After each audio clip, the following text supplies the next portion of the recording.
Action. Assalamualaikum warahmatullahi wabarakatuh. Shalom dan selamat siang semuanya. Perkenalkan kami dari kelompok 5.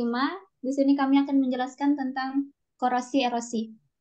Eh, Kelompok 5 beranggotakan Muhammad Fatan Ghaffari, Rompaisem Samuel Gidan, saya sendiri Livina Nadia Afrila, dan Ridho Ramadan. Untuk pendahuluan, korosi adalah percepatan atau peningkatan laju kerusakan atau serangan pada logam karena gerakan relatif antara cairan korosif dan logam permukaan. Umumnya, gerakan ini cukup cepat dan menimbulkan efek keausan mekanis atau abrasi yang terlihat. Logam dihilangkan dari permukaan sebagai ion terlarut atau membentuk produk korosi padat yang tersapu secara mekanis dari permukaan logam. Terkadang pergerakan lingkungan mengurangi korosi, terutama ketika serangan lokal terjadi dalam kondisi stagnan, tapi ini bukan korosi erosi karena kerusakan tidak meningkat. Kor- Korosi erosi dicirikan oleh alur, selokan, gelombang, lubang bulat, dan lembah yang biasanya menunjukkan pola. Banyak jenis media korosi yang menyebabkan korosi erosi. Ini termasuk gas, larutan berair, sistem organik, dan logam cair, misalnya gas panas, dan dapat mengoksidasi logam dan kemudian dengan kecepatan tinggi meledakkan sebaliknya. Karena korosi terlibat pada proses erosi korosi, semua faktor yang mempengaruhi korosi harus dipertimbangkan. Namun, hanya faktor secara langsung yang berkaitan dengan korosi erosi. Dan ini adalah beberapa faktor yang mempengaruhi korosi. Yang pertama ada surface film.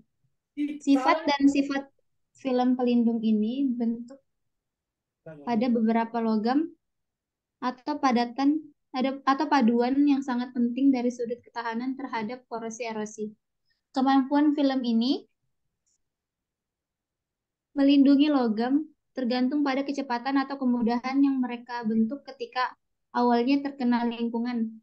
Ketahanan terhadap kerusakan mekanis atau kausan, dan juga laju reformasi ketika hancur atau rusak. Film yang berbentuk keras, padat, melekat, dan berkesinambungan akan memberikan pelindungan yang lebih baik daripada film yang mudah dilepas dengan cara mekanis atau aus. Film yang rapuh atau yang cepat, yang mudah retak, di bawah tekanan mungkin tidak protektif. Terkadang sifat film pelindung yang terbentuk pada suatu hal tertentu logam tergantung pada lingkungan tertentu yang terkena. Dan ini menentukan ketahanan terhadap korosi erosi oleh fluida tersebut. Mungkin selanjutnya akan dilanjutkan oleh Ridho Ramadan. Oke, selanjutnya faktor pengaruh akibat velocity atau peningkatan kecepatan. Nah, kecepatan lingkungan memainkan peran yang penting dalam korosi. Kecepatan seringkali sangat mempengaruhi mekanisme dalam korosi. Peningkatan kecepatan umumnya menghasilkan peningkatan serangan pula, terutama jika tingkat substansial dari aliran yang ikut terlibat. Efek ini mungkin nihil dan eh, atau bahkan meningkatkan secara perlahan sampai pada kecepatan kritis tercapai.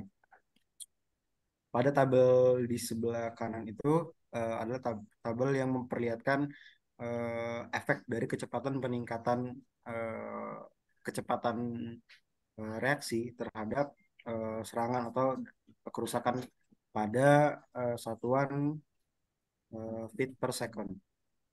Boleh dilanjut. Kemudian ada turbulence atau eh, apa namanya, bentuk aliran, di mana turbulensi ini menghasilkan agitasi cairan yang menyebabkan penghambatan pada cairan, sehingga kontaksi yang terjadi pada cairan akan lebih besar, akan lebih lama, dan itu mempengaruhi dari keintiman antara logam dengan lingkungan. Kemudian impingement, impingement ini adalah perubahan alur dari aliran, di mana dari jalur pipa vertikal ke horizontal relatif akan terpengaruhi karena terjadi perubahan arah aliran sehingga meningkatkan eh, tabrakan atau tumbukan antara aliran di dalam pipa sehingga menyebabkan menjadi salah satu faktor dari terjadinya erosi erosi. Selanjutnya akan dilanjutkan oleh Patan Ghazali. Oke, eh, kemudian galvanic effect. Jadi galvanic effect ini kita sudah ketahui itu adalah terjadi karena ada dua logam yang berbeda dan dapat mempengaruhi korosi erosi juga ketika logam yang berbeda bersentuhan yang tadi saya ucapkan. Kemudian efek galvanik ini mungkin nol dalam kondisi statis, tapi dapat sangat meningkat ketika ada gerakan. Kemudian efek galvanik ini juga ada beberapa faktor yang salah satunya itu perubahan kecepatan. Contohnya pada air laut dengan kecepatan rendah, korosi baja tidak terlalu terpengaruh ya. Tapi dalam kecepatan tinggi sangat berpengaruh. Kecuali besi tersebut, baja tersebut digabungkan dengan bahan-bahan yang tahan karat yang lainnya. Kemudian ada nature of metal alloy. Komposisi logam sangat menentukan ketahanan korosinya jika itu adalah logam aktif atau paduan yang tersusun dari unsur-unsur aktif. Ketahanan korosinya terutama disebabkan oleh kemampuannya untuk membentuk dan mempertahankan lapisan pelindung. Kemudian ada kriteria dari ketahanan, yaitu kerasan, cukup baik terhadap erosi atau abrasi mekanis, tetapi itu belum tentu merupakan kriteria yang baik untuk memprediksi ketahanan terhadap suatu korosi erosi. Ada banyak metode untuk memproduksi logam keras dan paduannya atau untuk mengeraskannya. Salah satunya itu pengerasan larutan padatan. Ini melibatkan penambahan satu elemen ke elemen lainnya untuk menghasilkan larutan padat. Contoh terbaik dan paling umumnya itu besi silikon tinggi. Ini mungkin yang paling tahan ya terhadap korosi secara universal dari logam tidak mulia. Dan satu-satunya paduan yang dapat digunakan dalam banyak kondisi korosi-erosi yang parah banget. Oke, slide selanjutnya. Oke, kemudian ada combating corrosion. Di sini ada ini ya, bahan dengan ketahanan yang baik. Metode ini merupakan solusi ekonomis untuk sebagian besar masalah erosi korosi. Kemudian ada desain. Desain sini metode ini melibatkan perubahan bentuk atau geometri dan bukan pemilihan material. Kayak dalam mendesain suatu pipa, kayak lebarnya berapa, uh, terus tingkat diameternya berapa, itu pengaruh banget ya terhadap prosesnya juga dan terhadap korosi-erosi. Kemudian peralatan harus dirancang menjadi bagian yang dapat diganti dengan mudah. Nah, itu juga termasuk desain. Kemudian ada perubahan lingkungan. Deaerasi dan penambahan inhibitor adalah metode yang efektif, tetapi dalam banyak kasus tidak cukup ekonomis untuk meminimalkan kerusakan korosi erosi.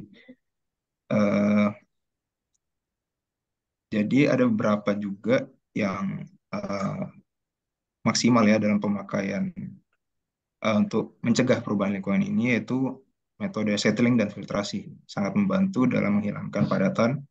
Jika memungkinkan suhu lingkungan harus dikurangi, ini telah dilakukan dalam banyak kasus tanpa mempengaruhi proses. Dan temperatur juga yang kita ketahui yaitu musuh terburuk kita dalam korosi erosi. Seperti pada semua jenis korosi yang lain.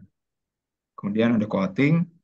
Coating juga kita sudah ketahui sebagai pelapis yang menghasilkan penghalang antara logam dan lingkungan sekitar agar tidak terjadi korosi. Kemudian ada proteksi katodik. Proteksi katodik ini adalah cara yang efektif dalam mencegah keretakan karena korosi. Proteksi katodik ini merupakan metode yang umum digunakan untuk melindungi struktur atau permukaan logam dari korosi. Oke, slide selanjutnya.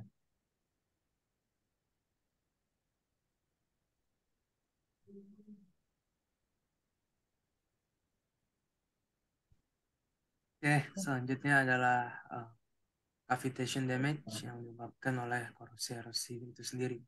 Kavitasi dalam sistem itu terjadi ketika tekanan suatu lokasi pada suatu sistem itu turun sehingga tekanannya itu berada di bawah tekanan uap air pada suhu operasi.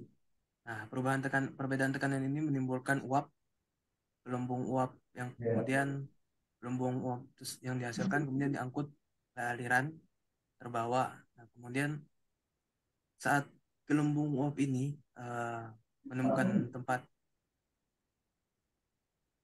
menemukan tekanan gelembung ini kembali normal, maka gelembung ini akan menyusut, runtuh, dan hal ini menyebabkan pitting.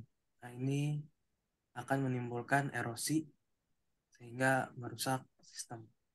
Jika gelembung bertekan, nah, jika gelembung berdekatan dengan batas padat dapat mengakibatkan pitting erosi yang kemudian dapat menyebabkan kerusakan komponen jangka panjang. Ya,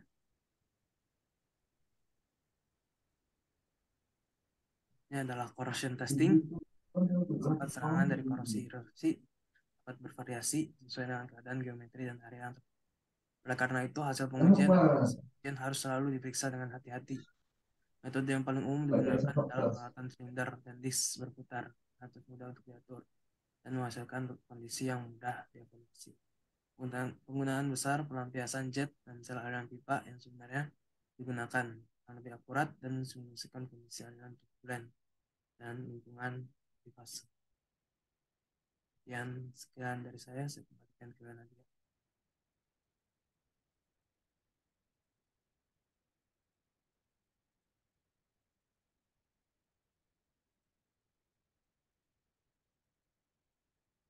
Nah, ke mute.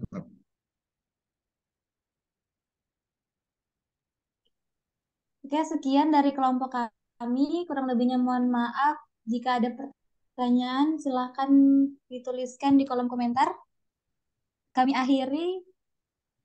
Terima kasih dan selamat siang. Assalamualaikum warahmatullahi wabarakatuh.